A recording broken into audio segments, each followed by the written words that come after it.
All right, first and foremost, we give all praise, honor, and glory unto the Most High God, Yahweh. We do so in the name of His only begotten Son, who were in me called Christ, Yahweh Shai. Friday night class. Hold on 1 second. I want to make sure this gets out.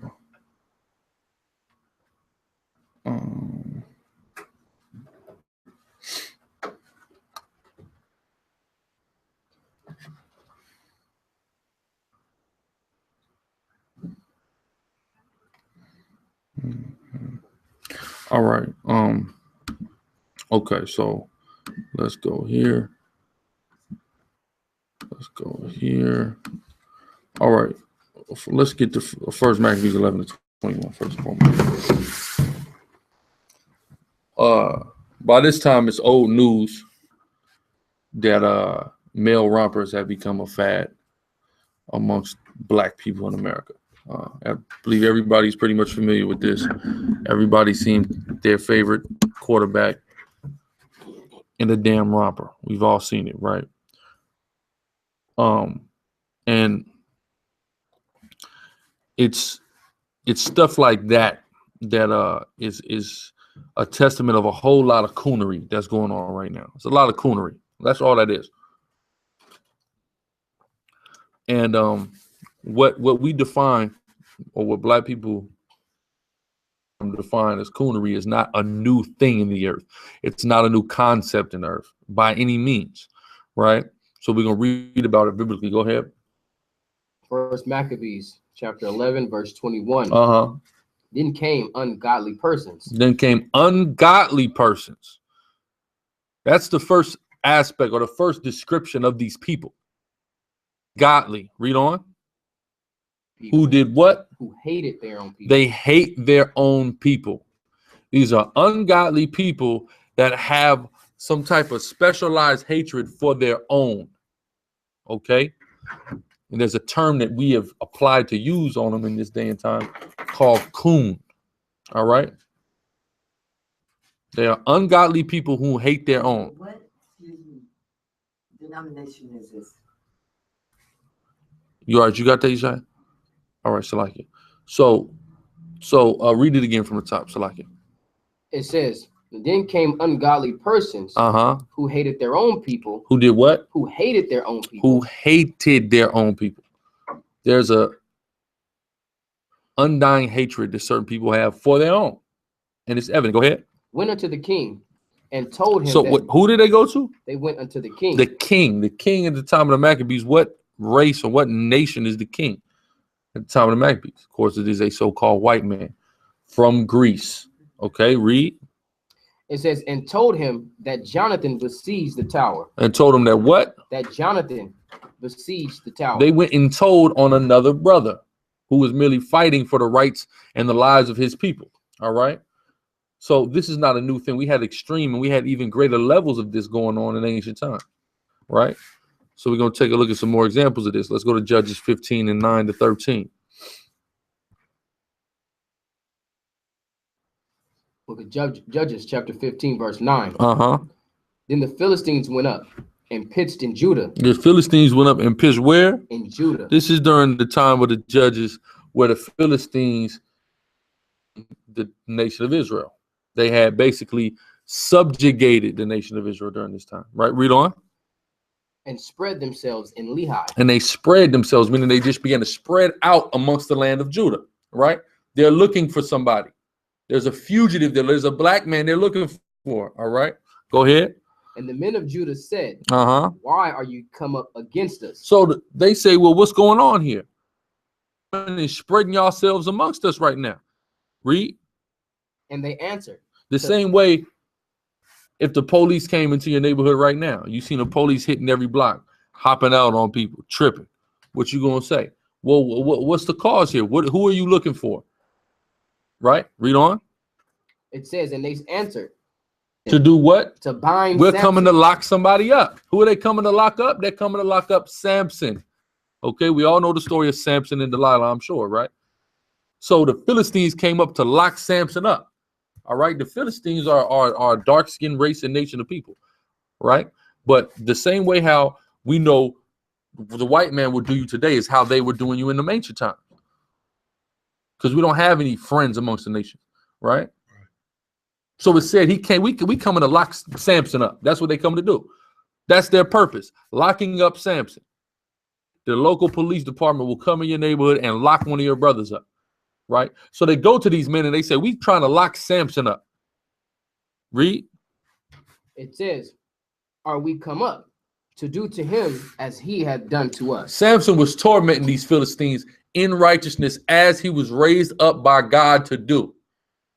So their mind was to say, okay, we're going to do Samson the way Samson is doing us. So that's why they strategically spread themselves in Lehi, as it said. It said they were spreading themselves about. Why were they spreading themselves about? Because they wanted to strategically attack him the way he had been strategically attacking them and prevailing against them. Read. Keep going. Where you at? I'm at 10. Keep going 13. Verse 11. Then 3,000 men of Judah. So here's what the men of Judah did. When they heard that a heathen was coming and looking for their brother, what did they do? Read. Went to the top of the rock Etam. So they went to where Samson was hiding. They knew where Samson was. They went to where Samson was hiding. Read. And said to Samson, knowest thou not that the Philistines are rulers over us? Don't you know that these are the people that are in power over us? And that's exactly how a lot of these Negroes and Latinos will get at you today. Can't say nothing about that white man. Don't you know he's in rulership over us? Don't you know you got to get a job from him? Don't you know you got to rent a house from him? And because of that, in their mind, they tuck their tail in. And those that get into prominent positions further an agenda. And Cam Newton being a prime example. Well, didn't he make some stupid comment when somebody had got killed? Oh, yeah. Yeah, it was definitely dismissive. So he's on that list. Read.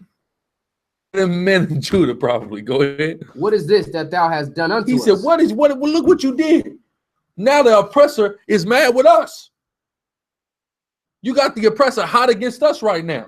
So they mad at him because all he was doing was taking a stand for the people of God. That's why they mad at him.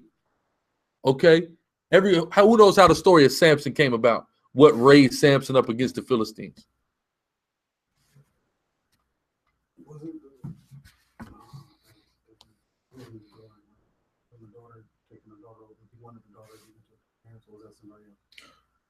That's true. He wanted the daughter of the Philistines. He had his parents to go and ask her parents for the daughter.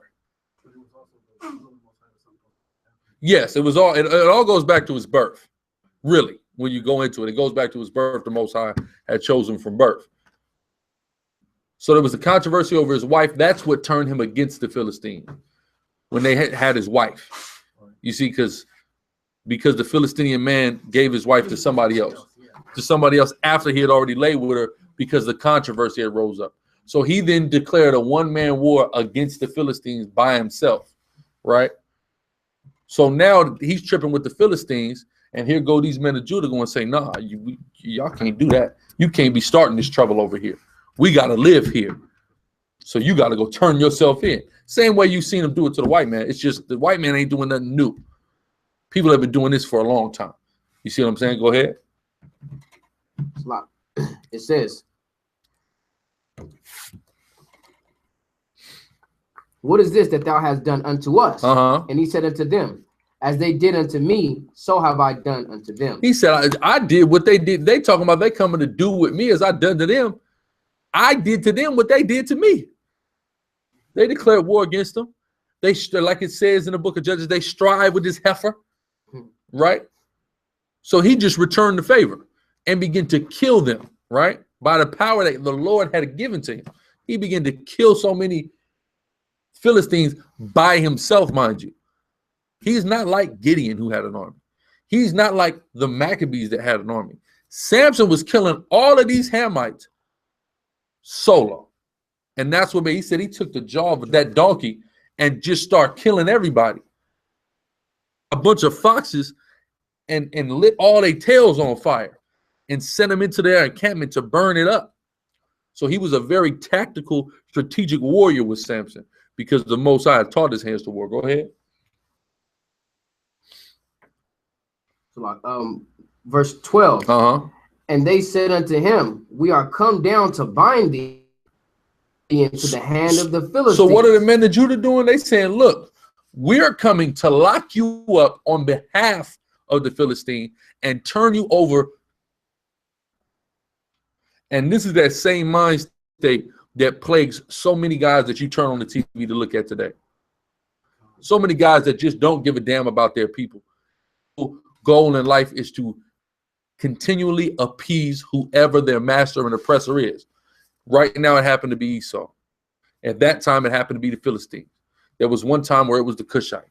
There was one time where it was the damn Moabite. One time it was the Japhite. One time it was the Persian Elamite. But right now, it's the Edomite, which is the so-called white man, and that is who our people want to appease. And there is an overt agenda that's being pushed, right? What is that overt agenda being pushed? The effeminization, homosexualization. All right. And that's part of the reason why they've been using, especially Cam Newton, for such things.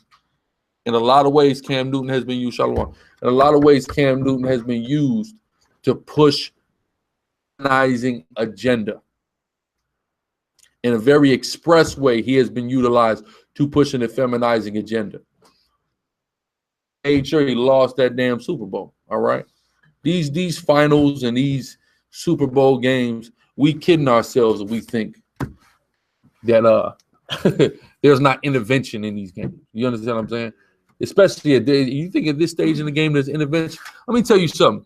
You know that watch these finals, right? It was game 1 last night, right? Here's why I'm gonna tell you to watch these finals, right?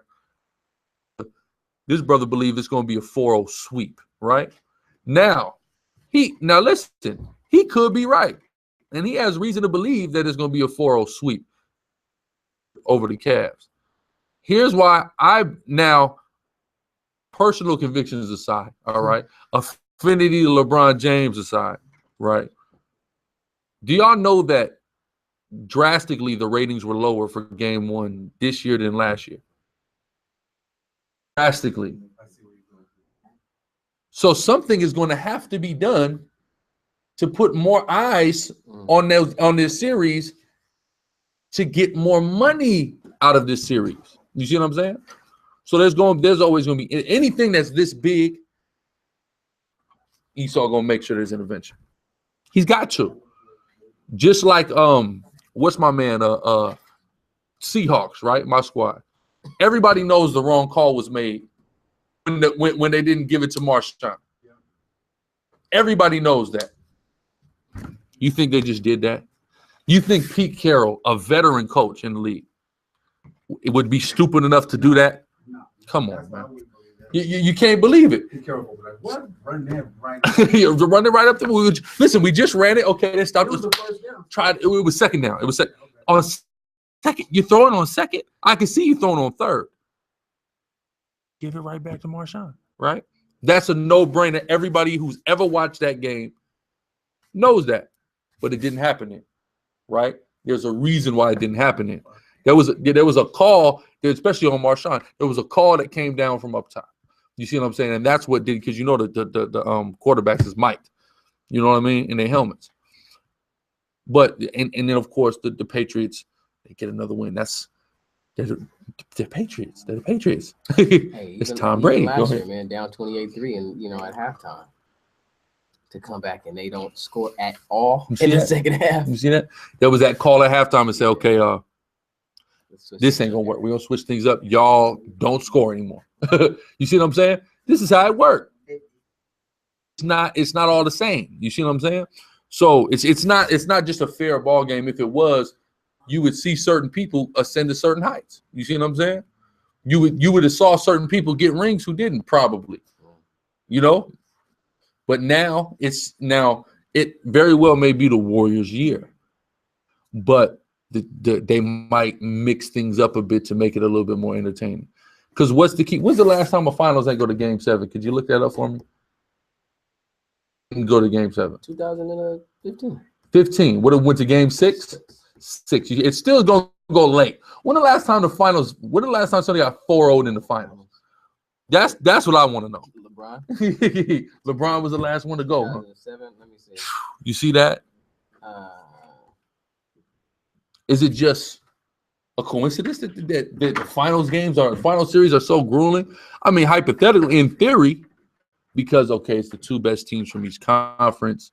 Hypothetically, it should go 7, but I mean, I think they're playing on things.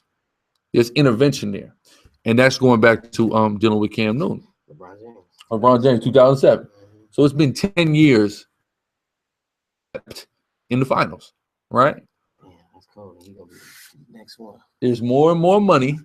There's more and more money that gets put into them finals. That finals is making more and more money. Right. So they have to make it just like with anything. There has to be drama. There has to be a storyline.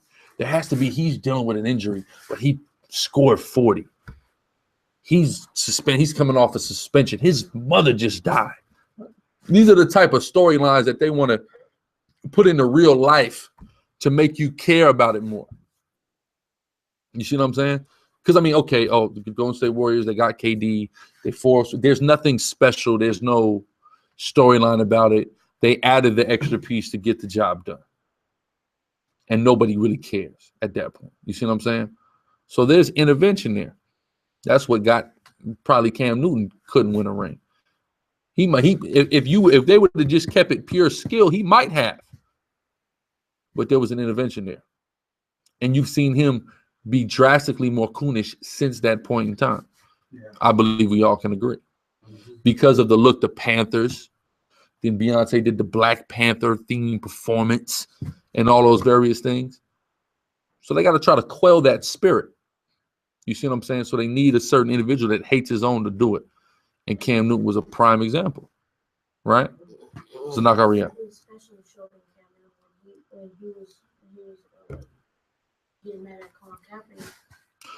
He was upset with, that's what it was. He was upset with Colin Kaepernick. And which is ridiculous. Now there's certain teams right now who don't want to touch Colin Kaepernick because of that. Because he stuck up, because he didn't hate his. They're looking for guys who hate their own people. When you take a stand for your own people, they say, you are not who we want. You are not who we're going to give a major contract to. You are not who we are going to promote as a star. We just can't, we can't use you. You're useless. You see what I'm saying? That's how they're looking at you. Like, you're useless. Go ahead. Which also goes back to what you were saying about with the Seahawks and the play that they made. Because if they was going to give it to who every single person in the world thought was going to get it, who was going to get the Super Bowl MVP? Marshawn Lynch. Mm-hmm. Yeah. Does Marshawn Lynch hate his people? Absolutely not. Nope. He is one of the most hoodest dudes you know. That's right. You see what I'm saying? So, yeah. That's why going back to Oakland, the first thing he did when he retired was going to Haiti to build houses. That's right. That's the first thing he did. A lot of Negroes won't do that with their money. They want the dudes that just desperately want to get out the hood. I just want to get out the hood so bad and give me a white one. Another cat like that was who did they have at Oakland back in the day? They had somebody in Oakland back in the day. The dude who flopped. He was hot in college. He got to the Raiders and he flopped, but he took that money and he bought up half of damn Oakland. Who, quarterback? Yeah. Somebody in the chat is gonna be all over it too. Somebody in the chat is gonna be all. Y'all know who I'm talking about, but he was garbage when he hit the league. But they paid him, I want to say 20, 40 million guaranteed. And he just started buying up real estate in Oakland. Smart brother, right? Got right out the league after that. That's how I do. Yeah, Russell. They said Jamarcus Jamarcus Russell. There we go. I knew they was gonna be on in the chat. Jamarcus Russell went and bought a lot of real estate up in Oakland. Smart brother. Marshawn Lynch, I believe, and he's came out of retirement to go back home to Oakland, right? He probably gonna do the last 4 years there before they 2 years. Two? 2 years. Okay. 2 years till they go to Vegas. He's doing the last 2 to knock out. It was like 2 years ago. They would do documentaries of him. Like after a season, he'll go back to his hometown and like go everywhere and he'll like go around passing out money. You see that? That's the nigga that they don't want on the cover of Sports Illustrated. That's the nigga that they don't want with the Gatorade ad. They want the coon on the Gatorade ad. You see what I'm saying? He forcibly got that Skittles ad. Oh yeah, through force. Through force. I'm always eating Skittles. So now, I mean, you might as well go and let them. You know go let him give you a check, Skittles, right? Yeah. How much money I spent with you, nigga, right? Give me that was it there? No. Finish that. In 13. It says, well, we're still in 12. And Samson said unto them, swear unto me that ye will not fall upon me yourselves. He said, so Samson said, look, Samson loved his people. Yeah. He loved his people, so that's the whole reason he's fighting against the Philistines. But he loved his people so much, he said, look, I don't want to have to hurt you. So I'll let you bind me, but one of y'all bet not try to do any violence to me. Swear to me that you will not do any violence to me, because then I'm going to have to just kill all of you like I've been running through these Hamites, right? And he didn't want to have to do that to his own brothers, but he knew the strength that the Most High had imparted to him. He knew that nobody could see him, no army of that any nation could assemble could see him by himself, Maroccan. Before birth, when he was conceived, she had to keep the Nazirite vow while she had him in her, and then raised him up in that, and the Lord strengthened him because of it. That's where his strength was, right? So go ahead. Verse 13. And they spake unto him, saying, no, but we will bind thee fast and deliver thee into their They said, hand. we ain't gonna hurt you, but we are gonna lock you up. We are gonna put them cuffs on you, and we're gonna deliver you directly to the heathen. Go ahead. Not kill thee. But we ain't gonna do nothing to you. We will not kill thee. He's thinking in his head, yeah, you think you can kill me. Are you kidding me? Wouldn't if he thought he was gonna die, wouldn't he just rather they kill him than have to deal with the heathen? You see what I'm saying? You see, so he's looking at it like, yeah, you gonna kill me, right? That was it on that. And they bound him with 2 cords. So they two cuffed new him, cords, right? Go ahead. Brought him up. They got the fresh cords to make sure they kept him tight, which he could have broke at any moment. That's how, which later y'all read the story, it'll go into it. But give me Deuteronomy 22:5. But that's just going into ancient coonery amongst our people, ancient sellouts amongst our people. They have always existed. They've always been wicked, and there's always been brothers that countered that through standing up for their people, standing up for the Most High. So go ahead. Deuteronomy chapter 22, verse 5. The woman shall not wear that which pertaineth unto a man. The woman shall not wear that which pertaineth to a man. Read. Neither shall a man put on a woman's garment. A damn romper. I don't care how you spin it. I don't care what you say. That is a woman's damn garment. You're just looking sweet, looking like a faggot. This dude taking them damn pictures, man. In clearly a woman's garment. All right. A one-piece short set. Niggas acting like it's just, this brother didn't even know. He thought a nigga was just wearing a short set. All right. I heard someone try to say. I think someone said it. It Yeah, like somebody it was separated. Yeah, no, that's not a 2-piece, baby. All right. That's a 1-piece. And the homosexual European white man popularized it in some decades ago, and now it's coming back. But now you will let the white man dictate to you what the height of fashion is, as opposed to vice versa, what you're supposed to do. You supposed to dictate. It's gay as hell. You go to the club, you see sisters in it all day. All day they rocking it. You see what I'm saying? And they're rocking it Daisy Duke type. We talking about up here, thigh right? That's what the sisters is doing, right? You see the thigh high boots they trying to rock, starting to rock? I think I did. Man, I'm talking Go about ahead, take. I think I did, and you know, niggas becoming faggots, man. Nah. And you rocking that, and that's just insane. How you a grown man, you feel comfortable with putting that type of garment on? That's insane. Let's sit on that. Starts in the gymnasium. But it all starts in the gymnasium. Talk about it. In the place. What does gym mean? Who knows what gym means? Hold on. Nobody at the helm. Who knows what gym means? To the gym, don't you? GYM. What does it mean? You go to the gym, you don't know what it means? It means naked. That's what it means. All right? That's where it comes from. It comes from in Greek, where a place where everybody would just be naked working out. That's where it comes from. That's why the whole vibration. Number one, I remember being a damn a kid. Even when I was a kid, I used to go to the YMCA to damn swimming lessons. After swimming, motherfucker would be in the shower, just naked in the shower. So I'd be like, what is going on in here? This is an off spirit. That's the spirit of Greece. Esau. Only Esau.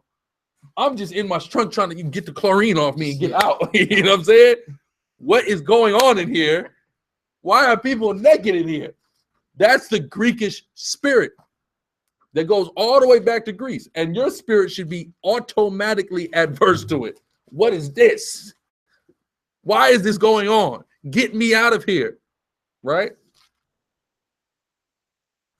But Esau is the main one, just cool. Just great. He just loves it. Well, like he's in an ancient bathhouse. But then when you in the NFL, which in the NFL at this point, they got so much damn money, they should have a damn locker room and a shower room that's so private. You see what I'm saying? You got so much damn money, every nigga should have his own bedroom in that mug. You know what I'm saying? Where he don't gotta be naked in front of another man. They showed that on what's that movie? Any Given Sunday. When Cameron Diaz walking the thing, niggas just walking like, whoa, this is kind of crazy what's going on here. Y'all niggas is just cool. That's that gymno spirit. So some brothers get caught up in that gymno spirit. Going back to when we was getting Hellenized during the Maccabean period, brothers was getting caught up in the gymno spirit. They built a place to exercise in Jerusalem, as it is written. As it's all up off into that. Cam Newton is one of those guys, and they know that, and they can see that in him. That's why they got him wearing a damn romper on the TV. You see what I'm saying? Some sisters don't even wear rompers. Yeah, and like you said, sisters be wearing them, but some women don't even wear them. That's even a little too much for them sometimes. All right? This is damn ridiculous. Grown black man, right? So give me Proverbs 3:31. Baba Kusha.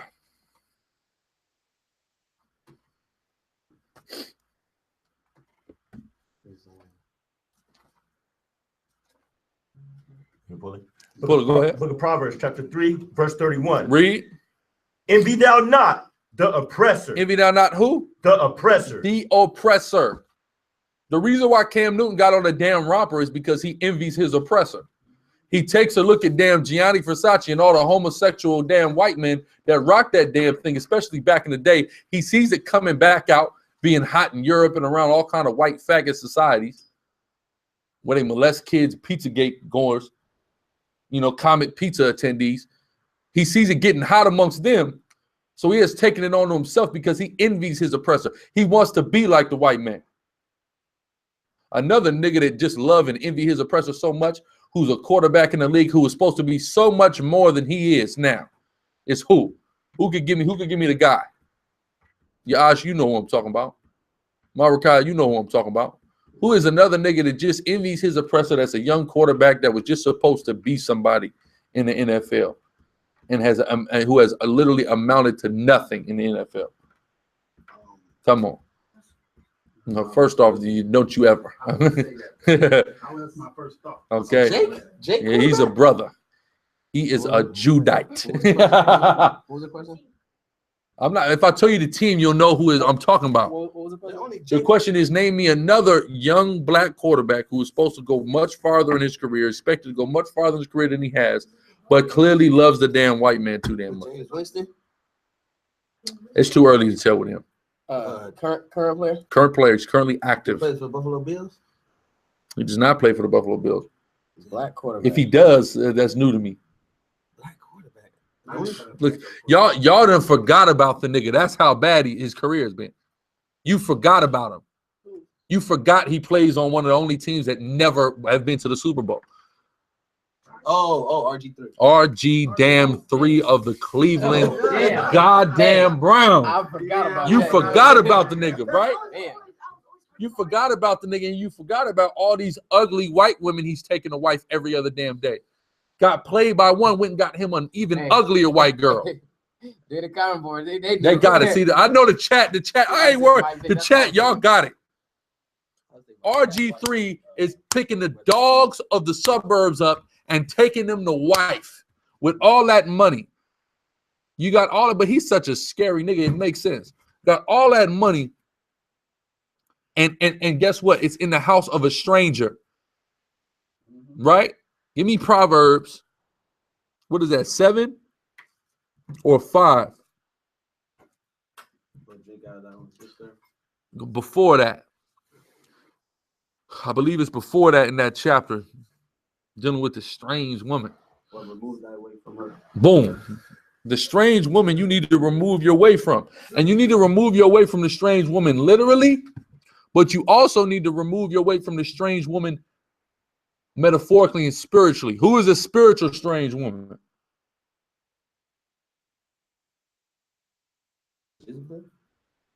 Not a literal, that's a literally strange woman. Who is a spiritually strange woman? What is a spiritually strange woman? A philosophy, a doctrine, an ideology, a religion, a damn lifestyle that's contrary to this truth. The same way you stay away from them strange women, literally, you even more so stay away from a spiritual strange woman. Disgusting. Go ahead. Book of Proverbs, chapter 7, verse 5. That they may keep thee from the strange woman. The who? The strange woman. Go up a verse. Verse 4. Say unto wisdom. Say unto who? Say unto wisdom. Wisdom is what? A woman. Your woman. Go ahead. Thou art my sister. Thou art my sister. Read on. And call understanding thy kinswoman. Read on.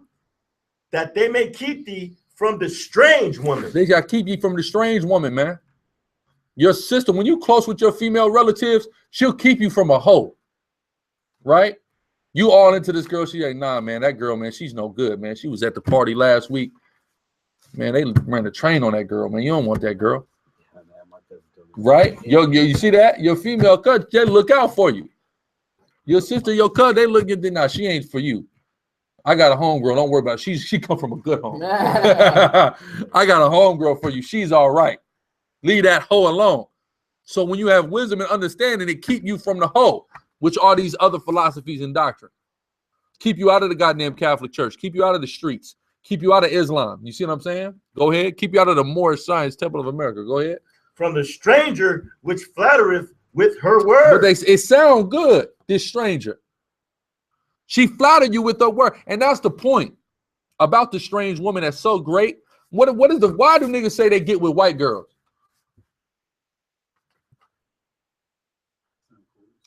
It's easy. They don't give me any problems. You're flattered with the words, right? That's the same way these other doctrines will get to you. Because you get into this truth is hard. You see what I'm saying? It's not easy. You got to deal with a lot of things. You got to, number one, the list of things you need to stop doing is so damn long. Right. You don't know what to do. Christmas is good. You mean Thanksgiving? Dressing? My grandmother's dressing once a year. I can't eat it.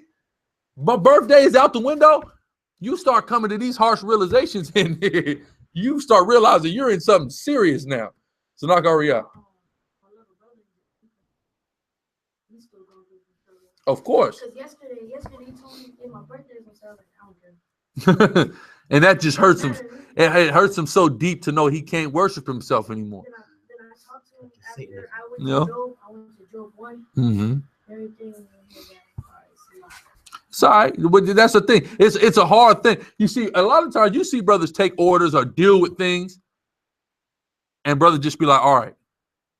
Right? Only because a brother understands the truth, understands what the Most High's will is, and has submitted himself to the Most High will. That don't mean it wasn't hard for that brother just to say. It's hard sometimes, but that's just what the truth is. What the other philosophies are, there's nothing hard about them. And that's why how it flatters you. Just like they say it's nothing hard about a white woman or an Asian woman is so submissive. You're looking at that like I'm about to go get me with one of them because I'm dealing with hell with the black woman, right? Not realizing that it seems on the surface, it may seem good on the surface, but the paths thereof are death. Read on. From the stranger which flattereth with her words. The stranger that flattereth with her words.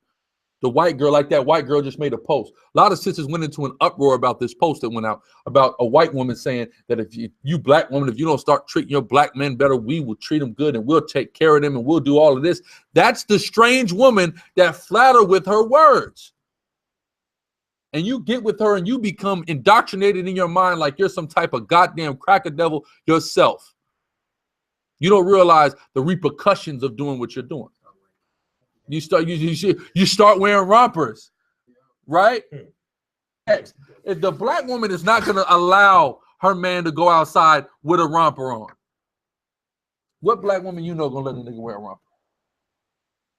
Let's be serious here. She will be so ashamed to know this nigga got a romper on. She won't be able to show her damn face anywhere for months until it's off the table. Officer. They got some new stuff, sick stuff going on now. They got, I see on Facebook now they giving men laced shorts. You know, like women have laced drawers. They giving them laced shorts. Did you see? No. We gotta get on Anthony Anderson. You see that? No. Anthony Anderson Yeah. and Cassette Michelle went. I guess they went to a wedding as dates. And this man's ass was out. Did he had some assless chaps or something? They were assless pants. They looked like chaps. They were jeans. It was his tuxedo.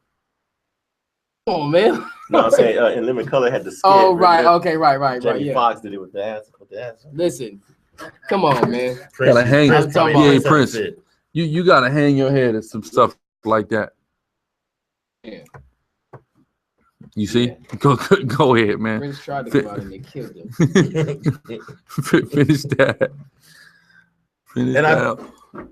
Verse 6. For at the window of my house, I looked through and beheld among the simple ones, I discern among the youths a young man void of understanding. And that's what you the young man void of understanding. Right. That strange woman is going to get a hold of you and bring you to your damn knees. Right? Again, my pops is in that position. I brought this out many a times. Right? Give me that in Proverbs 5 now. My pops in that position right now, nigga broke. Because him being feeble and void of understanding, thought the black woman was too hard. Thought the black woman wanted to control him. Went and ran and found him a white girl that only controlled him and stole every goddamn dime from him. Read Proverbs 5, please. 5 and 8. This is Proverbs 5 and 8. Read. Remove thy way far from her. Get away from that bitch. All right. The white one, the damn gook, the Hamite. Read. And come not nigh to the door of her house. And the spiritual strange woman as well. The church, Islam, Moss number damn 9, Comedicism. If anybody's still into that, if anybody's dumb enough to still practice that, because I know that's out. Go ahead. Go ahead. Proverbs 7 and 22. It says, he goeth after her straight away as an ox goeth to the slaughter. You follow that strange woman, spiritually or literally, to the slaughter. Read on. Or as a fool to the correction of the stock. As a dumb fool walking right into your ass whooping. Read on. Till a dart strike through his liver. Till that dart, what if a dart strike through your liver? That's your death. Read. As a bird hasted to the snare. To a trap. As a bird flies right into the trap, he sees the food, he flies right into it. Or following this strange woman. Read. And knoweth not that is and knoweth not that it is for his life. It's for your death. When it means for your life, meaning you're gonna be in that trap is gonna end your damn life. Right? Go back to Proverbs 5. Yeah. Proverbs 5 and 9. Lest thou give thine honor unto others. You see that you give thine honor to others. Tiger Woods, who just got his face plastered all over the goddamn world, he's another prime example of that. He gave his honor to another, which is why he's all jacked up on alcohol and pills and catching DUIs, because his honor went to another, and he hates his damn life. He hates that he made all them goddamn putts for a white woman to get all that money. He hates it. He realizes how wrong he was, right? Go ahead. And that's what the nigga gets. Now, he followed a strange woman, which is the white woman. But what is the spiritual strange woman that Tiger Woods follows? Whose philosophy is Tiger Woods in? No, he's not in the white man's philosophy. He's a goddamn Buddhist. Because his mother, who is Thai, so his father followed a damn strange woman, double time, and he did the same thing, right? Go ahead. Same thing happened with the chick that did the fat farm, Russell Simmons, right? Well, no, but she's a Jake. But she's a Jake. She's a Jake. Well, go ahead. It says, lest thou give thine honor unto others and thy years unto the cruel. You see that? Your honor has been given to others. Your years, meaning the years of work and labor that you put in, belong to a nation that hates your guts, right? Go ahead. Let strangers be filled with thy wealth. Thy wealth is with a stranger now. And going back to Tiger Woods, going back to my pops, money. Thousands, tens of hundreds of thousands of dollars, probably. The white woman was stealing from him, laying in his bed, kissing him, whispering sweet nothings in his ear, and stealing thousands from him. Now he's broke in an apartment. You see that? She's happy. She's got a new house, new husband, all of it. Him broke. You see that? That's what happens when you follow the strange woman. All right? And you could apply that literally. And you could also apply that spiritually as well. When you follow, you could be with a black woman in the damn Muslim mosque, and you're following the same path, right? So go ahead. And thy labors. You in that Christian church, you paying all them tithes to a lie. Go ahead. Billions. Go ahead. And thy labors be in the house. See that? That's period. We could drop all that. Give me Maccabees. First Maccabees 1:40 to 40.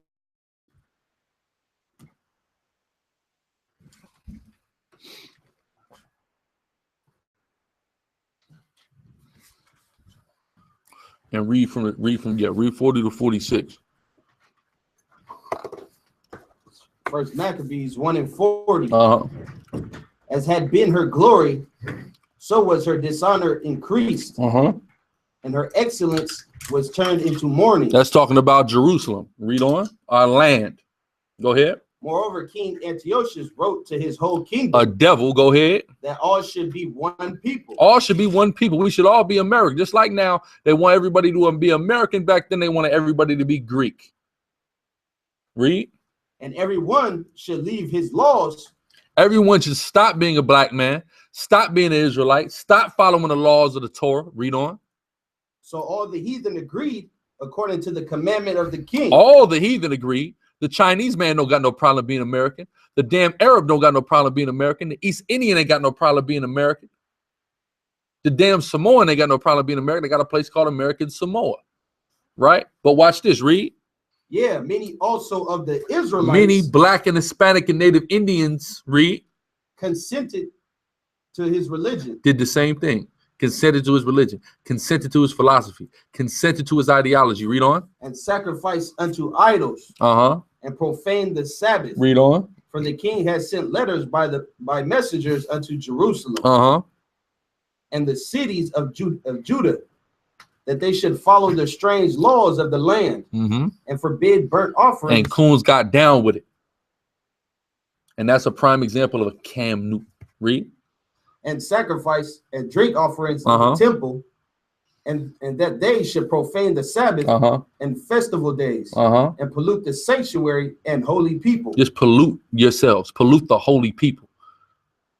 When a nigga put on a romper, especially a nigga in a prominent role like Cam Newton, he is trying to pollute the holy people, pollute them and coerce them into violating Deuteronomy 22:5, as if we didn't have enough of that going on. And dresses and God knows what. Read.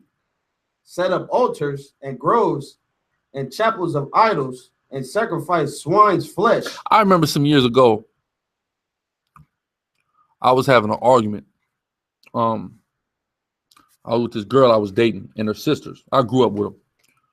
All of them. 4, 5, 6 years old, I grew up with them. Arguing about something. I said, if a nigga got on stage and wore a dress, I said, you would have niggas wearing dresses. Man, hell no. That would never. She was like, niggas ain't just gonna put on dresses. Here we are, maybe 10 years later. It's happened. And when I think about it, I'm like, did I really believe that? I might not have really even believed that. I'm just for saying it. You know what I'm saying? Little did we know that it was going to manifest in real time. It's just disgusting, right? Go ahead. And unclean beasts, that they should also leave their children uncircumcised and make their souls abominable with all manner of uncleanness and profanation. And Cam Newton is a part of that. SICARRI. Another example for men wearing dresses, through the Spirit, the brother just brought that on there, and I would like to say that he really kind of started it, paved the way for it, and then kind of come out saying, oh well, I feel more comfortable in that, and then he comes with this sob story about his upbringing, him being homeless, and then having this sort of success story, and even being molested. Yeah, but try to, for you to try to justify. Yeah, but what did you have to do to have the success, bro? That's right. Put a dress on, nigga. That's right. And all your movies with you wearing a dress have far outshined Daddy's Little Girls, have far outshined A Family That Prays. Alex Cross. You see what I'm saying? The good things that you've done are not outweighed by the negative things that you have done. And that's that. So was it worth it in the end? You couldn't give Nate Parker no money to do Birth of a Nation. You couldn't do it. Good friend. This is good friend. Good friend couldn't give him a damn dime, right? That's it. And I knew a nigga. I remember I didn't even know about Tyler Perry. It was a nigga, a church raised nigga, daddy a pastor. Nigga was going around calling himself Medea. I BS you not. Grown black man going around calling his damn self Medea. And I said, why is this nigga calling? What is Medea? That's not your name. I had no idea what that was. So that propagated faggotry. RuPaul could have never. Let me tell you something. RuPaul don't got influence over black people. I ain't never heard no nigga. The only person that care about RuPaul is a black woman that's trying to get a makeup tip. All right. Because I done heard say, if you watch that Drag Race, they be, you know what I'm saying? I done heard that before. But ain't no black man looking at RuPaul and saying, I want to be RuPaul when I grow up. But Tyler Perry, but Cam Newton, but Young Thug, because RuPaul has always just been a damn drag queen. You see that? RuPaul has never been something that you wanted to be, but a prominent, successful actor or an athlete or a gangster rapper. That's who you grew up wanting to be. So understanding that, they said, that's who we need to put in a dress. RuPaul didn't work, Karam.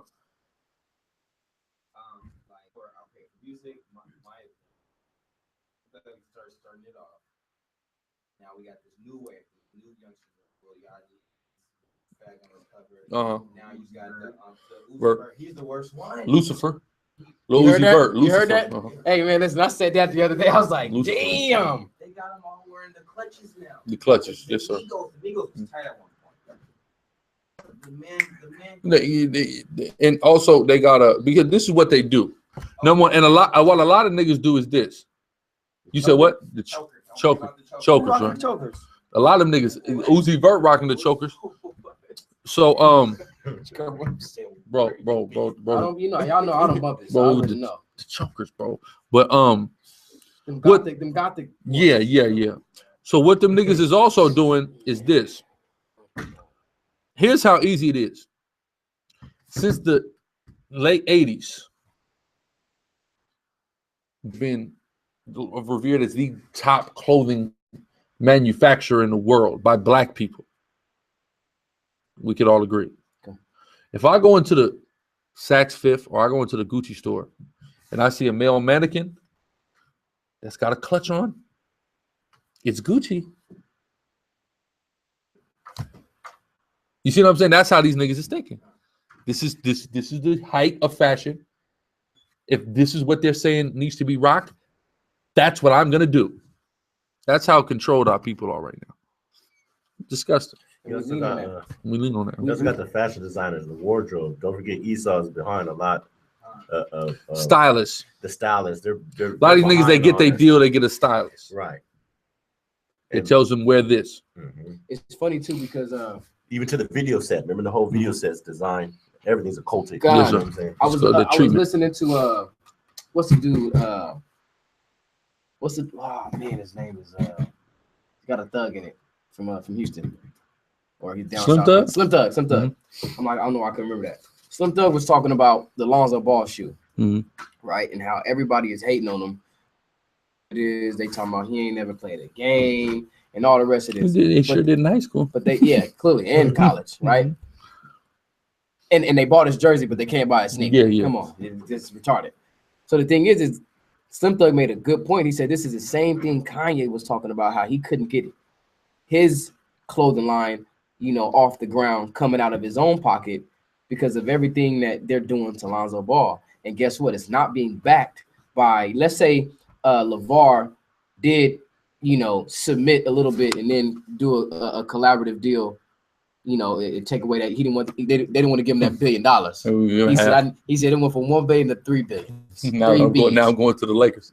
And I'm going to the Lakers. But let's say he did submit and go and do a joint venture deal with Under Armour, Adidas, or Nike. Everybody be buying that shit. Yeah, guaranteed. Everybody be buying that shit because the white man is backing it. When it's just a black man behind it and he's doing it straight out of his own pocket, and he's doing it for $500, when you'll go out and you'll spend, which I'm gonna tell you this, hey, that shoe's gonna blow up. You walk into the gym, you're gonna be the only dude with the Lonzos, the ZO2s on, and they gonna be like, man, you paid they 500. Yours is only 120.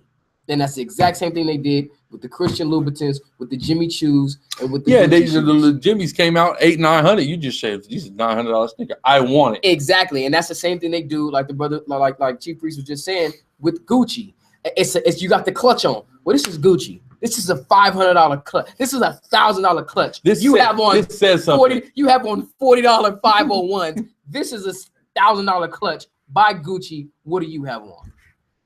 I took you out. And what do you? And then what do you say? Well, I can't afford it. I say I can't afford it. So then everything. That's how everything, starts. That's how what's cool is start to be based on. Right. How much you can spend on it, and if a white man is backing the love of money. The love of money. Yeah, to impress another guy. The dude. The woman is not even. She's not looking at you like this nigga got on a Gucci clutch. I want it. All you think is I want his Gucci clutch. I want his Gucci clutch. Cause you'll go pull a girl in some damn shacks. You want to impress another. I said it before. Dudes going there trying to impress another dude, and the girl going there trying to impress the other girl. A dude don't care about how long your nails is and if they match your toenails. All right, that's facts. They don't care about none of that. We're gonna take you down either way. Your nails is raggedy, whatever. Either way. Exactly. Okay, we're not even really. I mean, if you got some nails, but if you don't, we're not paying attention to it. You know what I mean? You said last night, it's not a deal breaker. A lot of this is just vanity. It's all vanity. It's all vanity. But we got to wrap things up early tonight. So with that, all praise, honor, glory to Yahweh, Shem Yahweh Shai, Shalom.